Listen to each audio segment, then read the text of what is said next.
Sa panahon ng sakuna at kalamidad, hindi natin alam kung sino ang ating magiging kasama at kasangga, kaya marapat lamang na ugaliing magkaroon ng mabuting asal at gininto ang puso para sa lahat. Sa bayan ng Barrio Tinambuan, may mga iba't ibang uri ng pamilya ang naninirahan at sa araw-araw na pamumuhay dito, masusubok ang kanilang kabutihan at kahandaang tumulong sa isa't isa.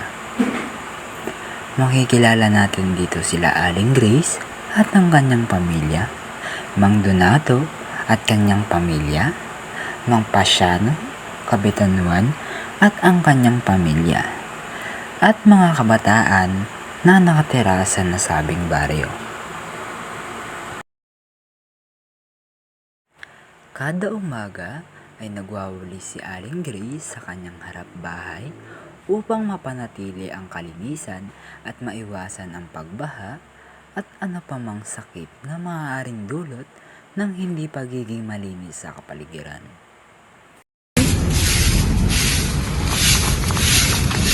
Magandang umaga sa'yo, Aling Grace. Mukha yatang ikaw ay naglilinis ng iyong bakuran. Magandang umaga din po, Mang Donato. Opo, ako po'y naglilinis na aming bakuran upang maiwasan yung sakit at magpahalo ng mga basura. Tama ko kayo dyan, Aling Grace. Marapat lamang tayo ay magkaisa at magkusang linisin ang ating kapaligiran. Napapansin ko kung madalas din yung paggamit ng basura. Kaya ka lang.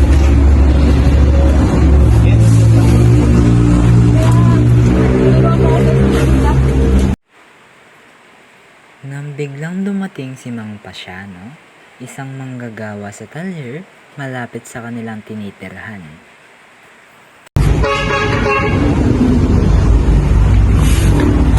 Mukhang mahalaga ang ating kwentuhan.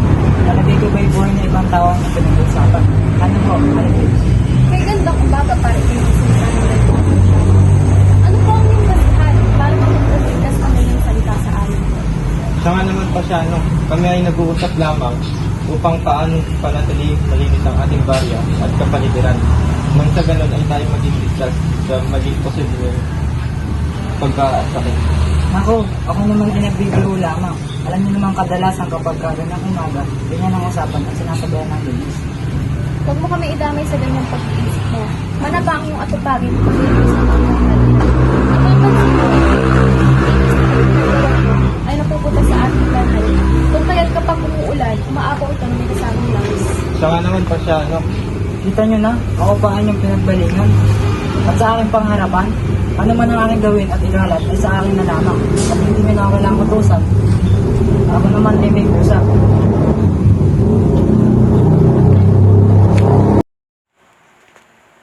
Umalis si Pasiano at iniwan ng dalawa dahil sa mga sinambit ng mga ito kinabukasan. Namimitas ng gulay ang mga mag-amang si Nene at Junjun nang napadaan si Kapitana Juana, ang punong barangay ng nasabing baryo.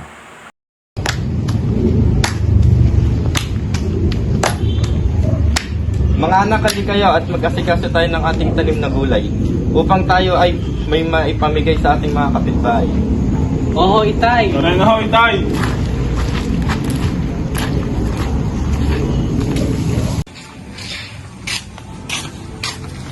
Magandang araw sa inyong mga kapitbahay at kababaryo. Naparaan po ako dito para kayo ay paalalahanan sa darating na Lunes dahil tayo ay may posibleng tamaan ng bagyo dahil ito ay sa sentro sa Luzon. Nais ko po kayo ay makipag-cooperate na maglinis ng ating kapaligiran at magtapon ng basura sa tamang tapunan. Para ito ay para maiwasan natin yung pagbaha at yung mga sakit na dulot ng mga basura. Yun lamang po. Naku po, Kapitan, mukhang delikado po tayo sa darating na bagyo. Marapat lamang na tayo ay maghanda. Salamat po sa inyong ambisyo at paalala. Salamat ho, Kapitan. Maya-maya pa ay lumapit din sina Aling Grace at Mang Pasiano kay Kapitana Juana Ako ho, at Mang Kapitan, salamat Donato. po sa inyong paalala. Kaya't ako'y naglilinis ng aming kapaligiran para maiwasan yung pagbaha at sakit tulad ng mga basura. Maraming salamat naman po, Aling Grace, sa inyong servisyo sa ating barangay. Makakaasa ho kayo na ay inyong kaisa sa paparating na bagyo. Nako, Kapitan, magandang umaga ho. Huwag po kayong maglala dahil sinisigurado ko malinis ang mga kanal na dalawin ng tubig. At wala itong mga barang. At hindi po nakakapekto ang aking talyon. Kaya huwag po kayong maglala dahil mataas po ang aming bahay at hindi po ito aabotin ng baha. Salamat naman ho, Mang Pasiano. Kinakatuwa ko po ay kayo ay may malasakit sa ating baryo. Paano ho ba ako'y aalis na rin at ako pa'y mag-aasikaso ng ating baryo? At tuluyan na ngang umalis si Kapitana, na iwan na lamang sina Aling Grace at Mang Donato. Naku, Mang Donato, taliwas ang mga sinabi ni Mang Pasiano sa kanyang mga ginagawa. Batid kong Aling Grace. Ganun pa man ay hayaan na lang natin siya. Maigi pa ay kuhanin mo na itong mga gulay ng aming tanim. Maraming salamat, Mang Donato. Tamang-tama wala pa kaming hapunan at gagawin ko na yung pagpit. Bibigyan na lang kita. Ay salamat Aling Grace. Tamang-tama wala pa kami napunan. O siya, wala ka na.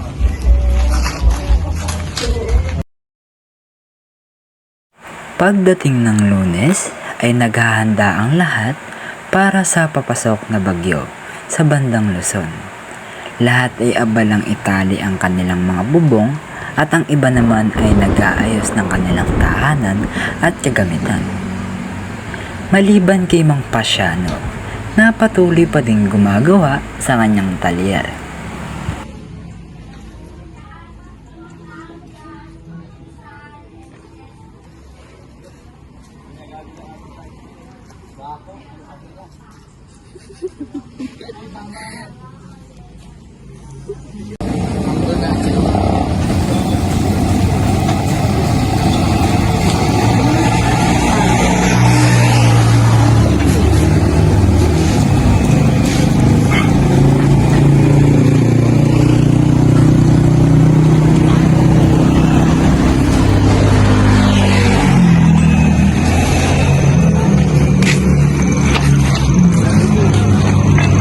Binabayala naman ng pamilyang hangin.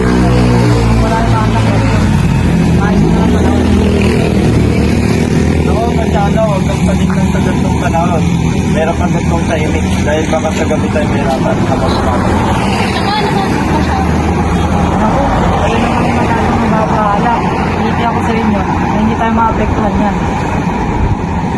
Tuluyan na nga nagsimula ang patak ng ulan na siyang nagpakaba sa mga tao sa baryo. Pagsapit ng gabi ay umahangunot na hangin ang kanilang naranasan at tila hirap na nilang matanaw ang mga nangyayari sa labas. Natatakot na rin ang pamilya ni Mang Donato at Aling Grace, ganun din ang iba pang nakatira rito. Tayo mukhang magtatagal ang malalakas na ulan at hangin ngayong gabi. Baka hindi kayanin ng ating bubong ako mo ay matatakot. Ano nga po ito? Hindi kaya natin Huwag kayo mag-alala mga anak. Tayo ay hindi pababayaan ng asa taas. Magtiwala lang kayo. Sa hindi kalayuan, matatanaw na unti-unti na lumalalim ang tubig, ganon din ang pagkapuno ng tubig sa talyer ni Mang Pasiano. Tila ba'y nagkakaroon ng mistulang paliguan sa harap ng kanyang talyer at ang tubig naman ay nakapalibot dito ay may halong langis.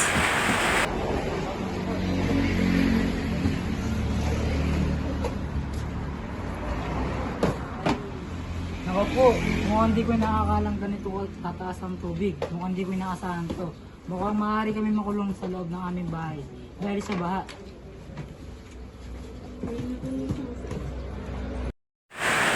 Napansin nila Mang Donato at Aling Grace ang kalagayan ni Mang Pasiano at kanyang pamilya.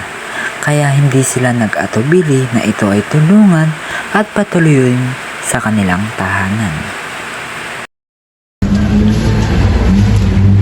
Pasiano, halina't kayo lumikas at dito sa loob ang bahay.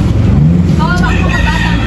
Delikado ko ang kapalitan sa inyo. Dito lang sa Saka naman Pasiano, kung hindi na kayo mapahamak dahil barado na ang kanal at tubig. Ako, maraming salamat sa inyo. Mali ako, tinitiyak kung may pagkukulang ako ito. Maaari ba akong maibalik sa inyo? halina't kayo habang nakakapagod.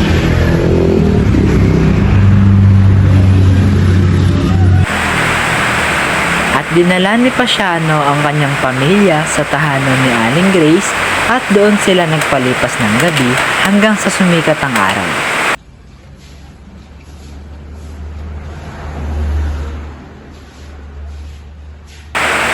Kinabukasan ay malaki ang pagsisisi ni Pasiano sa kanyang mga pasya at desisyon patungkol sa paglinis ng kapaligiran. Kaya humingi siya ng dispensa sa mga kapitbahay.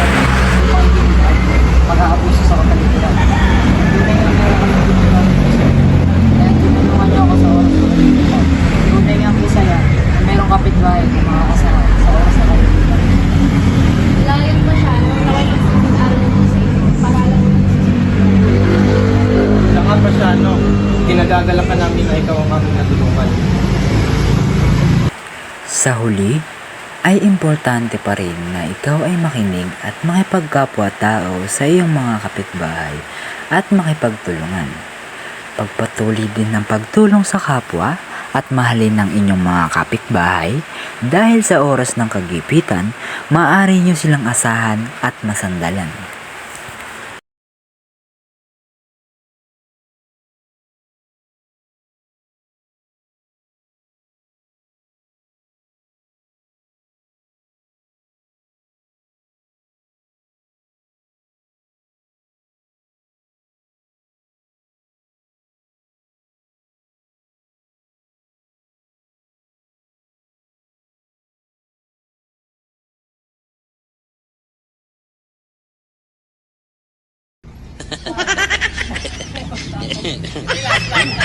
Three, go!